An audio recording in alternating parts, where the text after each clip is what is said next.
Hey friends, good morning. Today we are going to be talking about Peter Pan, but we're going to read it with our big puppet stage right here. We're going to do shadow puppets, so it's going to be a different way to tell the story.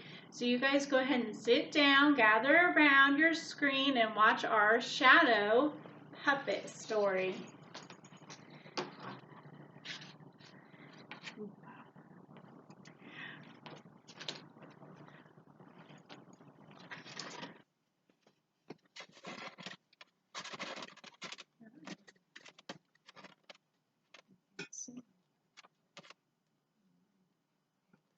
Wendy and John and Michael lived in a lovely house with their mother and father and their nurse, Nana, who happened to be a dog.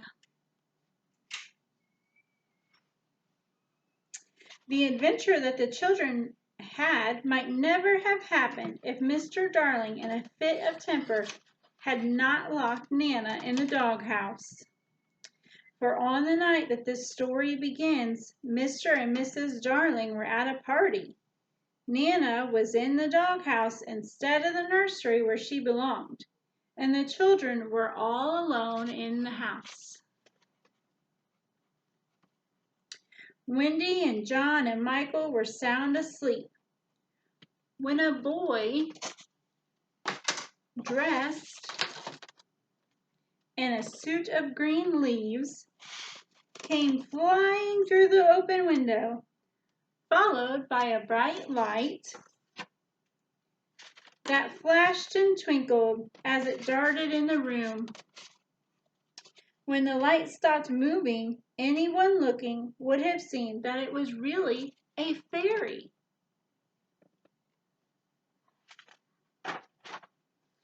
Wendy was the first one to wake up. And seeing the boy, she said politely, "Hello, what are you doing here? What is your name?" The boy was just as friendly and curious as Wendy, so they settled down for a good chat.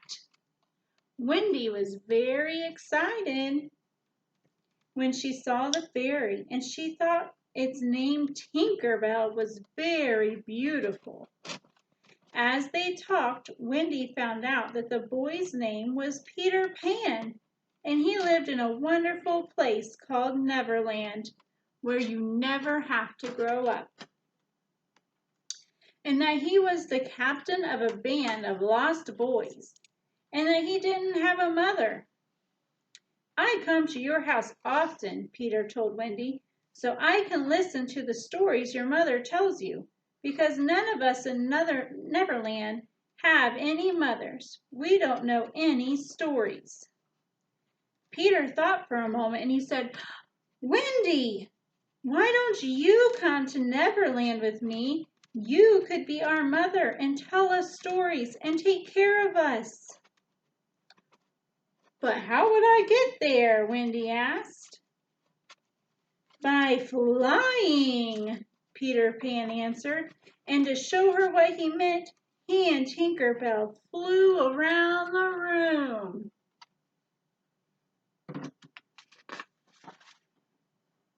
By this time, John and Michael had woke up also. And when they saw Peter flying around the room, they wanted to fly too. So Peter sprinkled them with fairy dust and gave them flying lessons.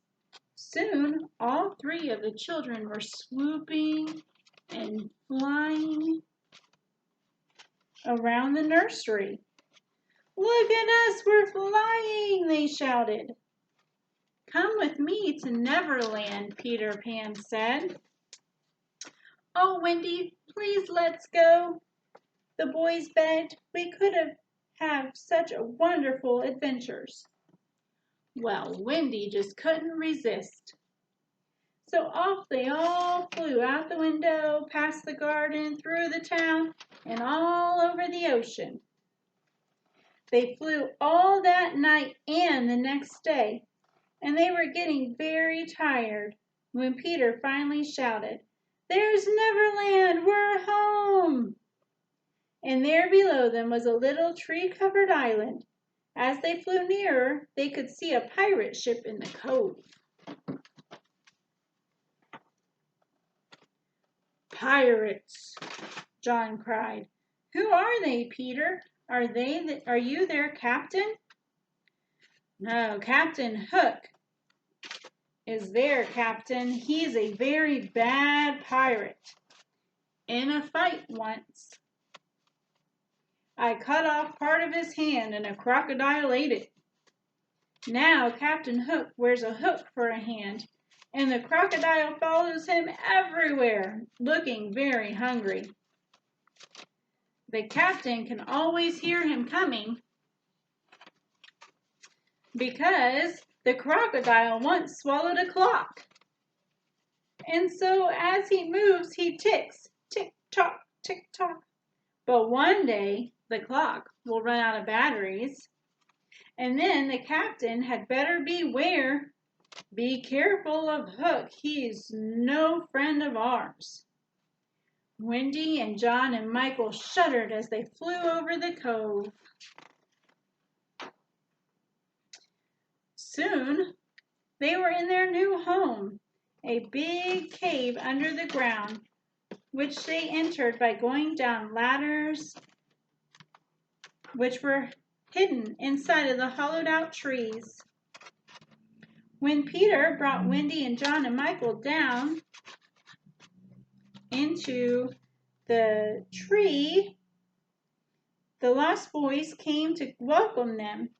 Peter introduced everyone and said, "Wendy is going to be our mother." And to prove that she would be a good mother, Wendy made a batch of make-believe medicine and saw to it that each boy had a spoonful before she told them their bedtime story. And the days that followed, Wendy told the boys lots of stories and took care of mending all of their torn clothes. She was as helpful as any mother could be. She even stood by and watched them rescue an Indian princess from the evil pirates. The Indians were so grateful that they decided to guard the hollow trees every night. They didn't want the pirates sneaking up and capturing Wendy and the boys. One night, after a story about a dog just like Nala, Michael said, "Wendy,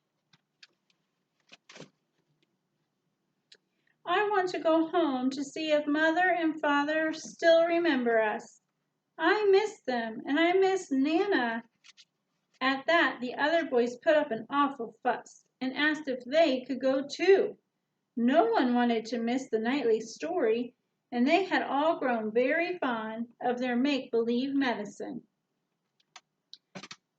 "I'm not sure our parents will take you all in," Wendy said. "They're very nice people, Peter, but would you like to come home with us?" "No," Peter said. "I never want to have to grow up.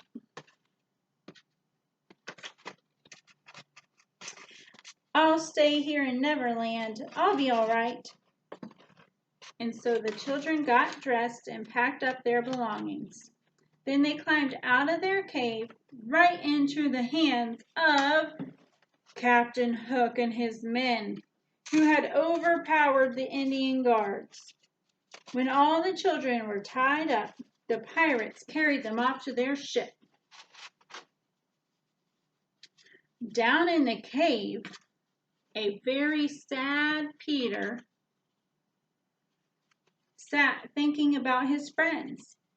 He was so lost in thought that he never saw Captain Hook climb down into the cave and drop some poison in Peter's medicine bottle. But Tinker Bell saw. And when Peter went to take his medicine, as Wendy had taught him to do, Tinker Bell quickly drank it up before Peter Pan could. And then poor Tinker Bell's light began to fade, and she lay down on her bed and prepared to die. "How can I help you, Tink?" Peter cried.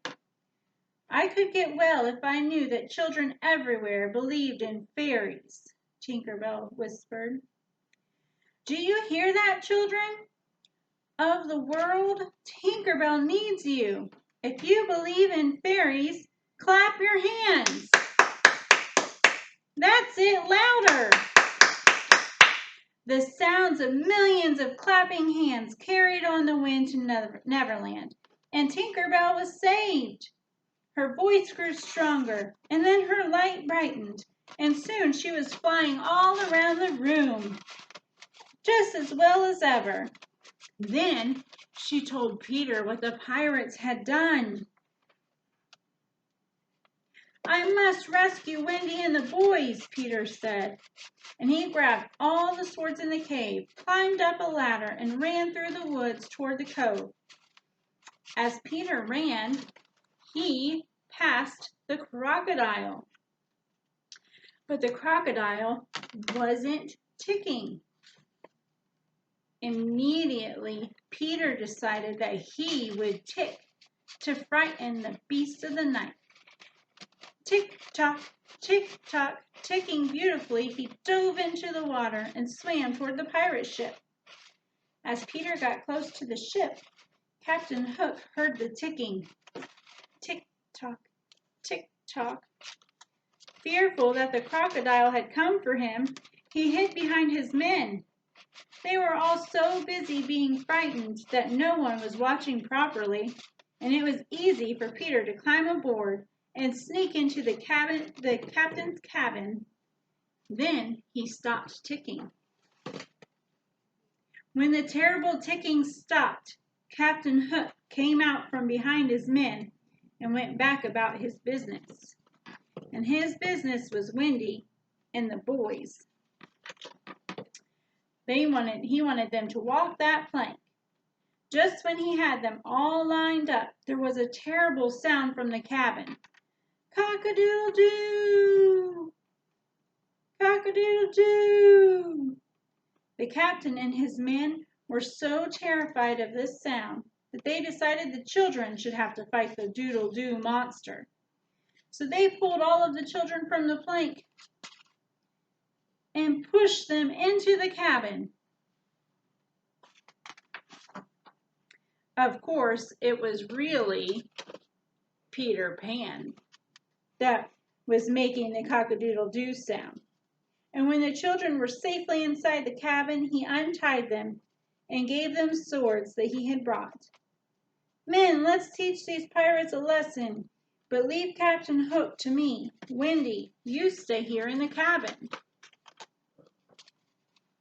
Peter was very handy with a sword, and he soon backed Captain Hook into a corner and right out onto the plank.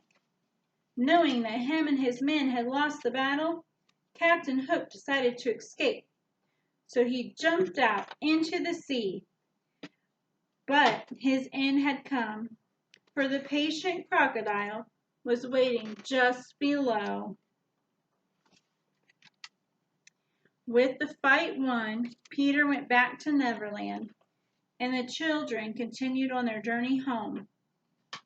When they got there, Mr. and Mrs. Darling were so happy to have Wendy and John and Michael back that they gladly took the lost boys in too. And somehow they found a place for all of them to sleep too. For many years after that, spring cleaning time, Peter would fly in for Wendy, and she would go with him to Neverland and clean the cave and mend his clothes and tell him new stories. And when Wendy had grown too old to fly to Neverland, her little daughter went with Peter. Peter always stayed a young boy, just as he wanted to, and he always loved the good stories only a mother can tell. The end. That's the end of our Peter Pan story. So next, we are going to learn a little bit more, a different way to do shadows. We're going to do some hand shadows and a shadow poem with my friend Miss Marla. So we're going to switch over to her and she's going to show you how you can do this very same thing at home.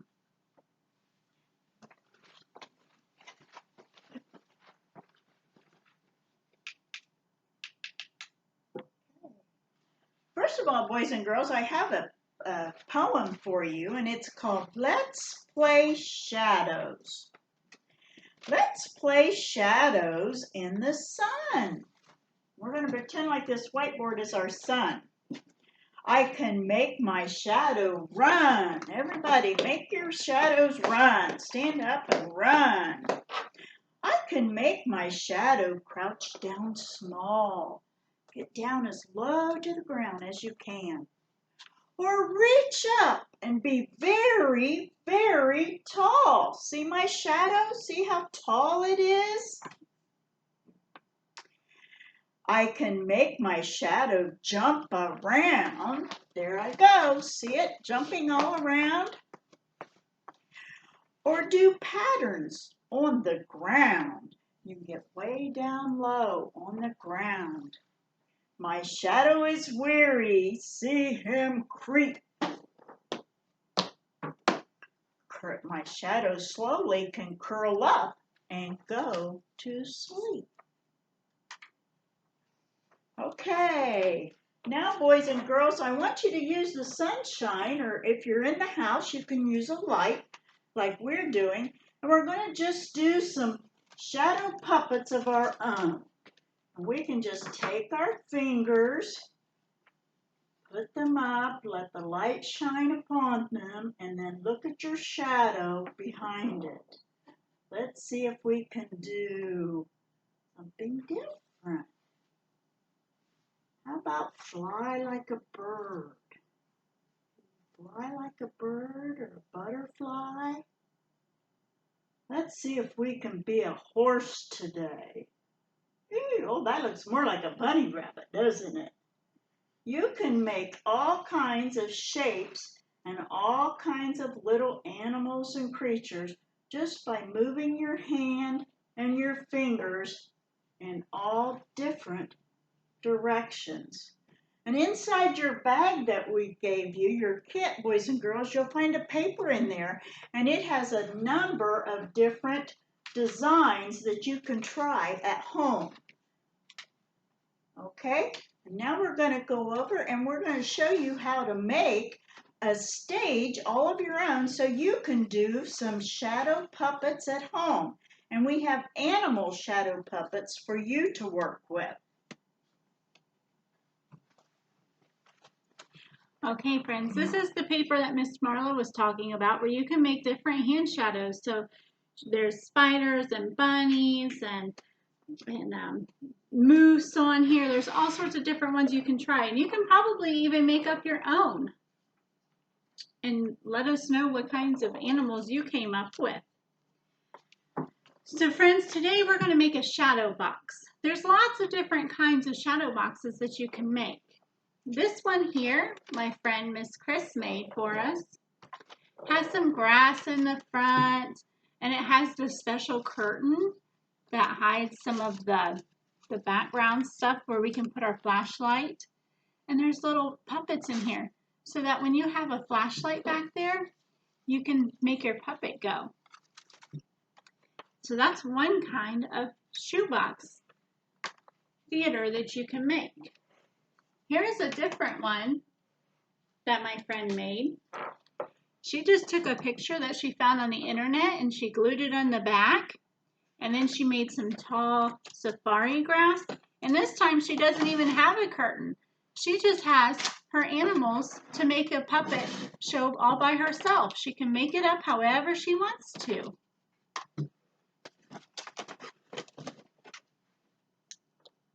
This one here is a cereal box. So for the cereal box, they cut a hole and they put a piece of paper in there. And then you take your puppet animal and just show it through the side here or in the back. and you can make your puppets dance or move or sing, whatever you want to do. So there's so many different ways and different things that you can do to make yours. But today I'm going to show you a quick and easy, simple way. And you're just going to need some tape and your kit that you got from the library, okay? So your kit, you should have a box. It might not be black, it might be a different color, that's okay. You should have a box of some kind. You should have a white cloth like this. You should have a couple straws. A baggie with animal pictures in them. When you take them out of the bag, they're actually animals. So this one is a bird. And this one is a horse. Okay, there's lots of different animals in there. You're also going to need some tape too. So if you don't have any tape around you, you can pause the video and grab some tape so that you can do the activity with us. Okay? We're not going to decorate our box right now. We're going to leave that up to you. If you want to make yours like a jungle theme and you want to make grass up here, you can. If you want to print a picture and put it in the back, or even color your own picture and glue it in the back, you can do that too. We wanted you guys to be able to use your imagination to make your own story. So we're just going to show you how to put it together. When you get your box out, you're going to open your box up because it's in the bag, it's closed. So you're just going to open your bag, your box, and grab that white piece of paper, white piece of cloth. And this white piece of cloth, you're going to just lay it on the top right here. And we're going to put a little bit of tape right up here. We're going to put 3 strips of tape on there to hold it up, okay?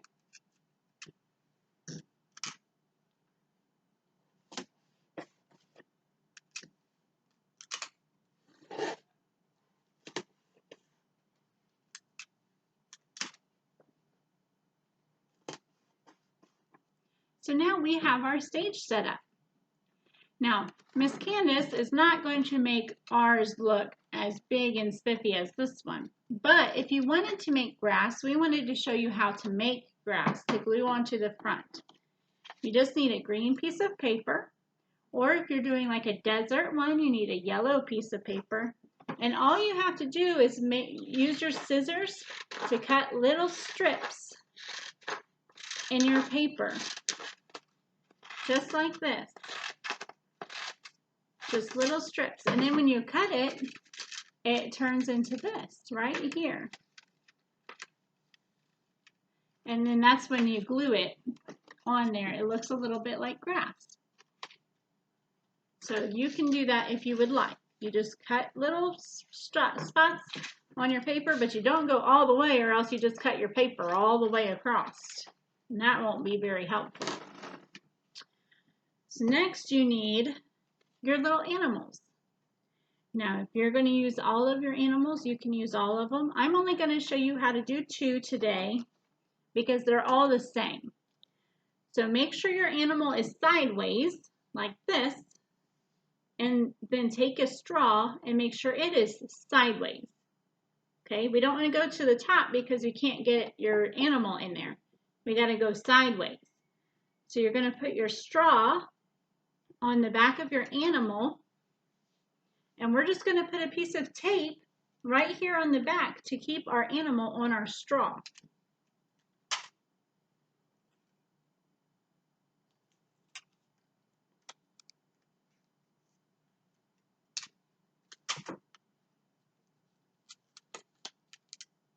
So now I have one puppet for my theater that I'm making here. I'm going to show you with one more. I'm going to use the bird this time. So I have the bird. I can make him face this way or this way. I think I'll make him face this way this time. And you're going to need another straw. And remember, you got to go sideways with your straw. We don't want to go from the top. We want to go sideways. So it'll look like this on the back. This is the front. This is the back. And you're just going to put a piece of tape on there to hold it on.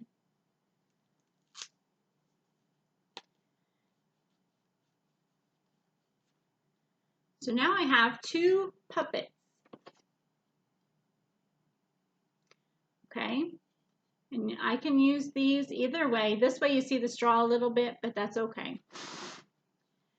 Now, friends, if you have a phone or a flashlight that sits up, you can just stick the flashlight part in the back of your box. Make sure it's standing up. Well, mine won't stand up right now, but if it stands up, the flashlight will show out here. And you just take your puppet, and right here, there's a little bit of a spot where you can stick your puppet in, right there. And you can put on your very own shadow. You can see the horse right there without the flashlight. So you can make your own little puppet show with all of your special animals that you have and make your own story. Or you can find an animal book, maybe even here in the library, take it home and try to act out your book with your shadow puppets. So if you find a book about a horse and the horse decides to go and meet a bird, guess what? You can make that story come true. You can talk about that story. So that is your shadow box. That's how you can that's one way to make a theater. But like I showed you before, there's lots of different ways that you can make one. And if your parents will let you watch some YouTube videos, there's lots of different ways to make them on there too. But if not, you have this shadow box that you can use. Also, in your guys' bags that we sent home, there is some chalk in there. Now, we're inside of the library, so we can't show you the chalk project right now. But we did send home papers about how to do your shadow art. You should have this in your bag. So you take a friend or a sister or a mom or a dad or a grandma or a grandpa. Take somebody outside with you when we have nice weather. And you lay down on the ground. Or no, you don't lay down on the ground. I'm sorry. I'm thinking of something else. You stand up with the sun behind you and you see your shadow. When your shadow is down on the ground, have someone trace your shadow from wherever you were at. And then you can trace their shadow and then go back in a little bit and see if your shadow is your chalk and your shadow is in the same spot as it was when you first traced your shadow. You might be amazed at what kind of things you'll find out. Is your shadow going to stay in the same spot all day? Your chalk line that you made? Or will it move? Will it get longer or will it get shorter? You tell us. You go outside and trace your shadow and see how well it goes. Just don't forget to check on it throughout the day to see if it's moved. And that's it for our Peter Pan story, but I did want to tell you guys a couple reminders. This week, or next week on Thursday, the storybook trail is going to be at the park. So come on out between 11 and 1 and go over to the park, and there's going to be somebody from Miami County Parks District reading a storybook trail to everyone. We're still doing Mask Mania here at the library, so we all have to wear masks to make it fun. Find your silliest or your best, or even a homemade decorated mask. Bring it in, we'll take a picture, and we're all going to vote on many different categories on which ones are the winners. If you have registered for our summer reading program and you are participating in all of our events and you're reading, the last day to turn in all of your reading logs is July 31st. So make sure you have them in by then. We cannot take them if you don't have them in by the 31st. So be sure, parents, that you remember July 31st is the cutoff date for that. Thank you for taking the time and watching our Peter Pan activity. We hope you guys are all having a fun summer. If you participate in any of our activities at all, any of them, send us some pictures. We like to see that the kids are engaged in doing some of the activities that we're sending home for everyone to do. You guys all have a great summer. Bye.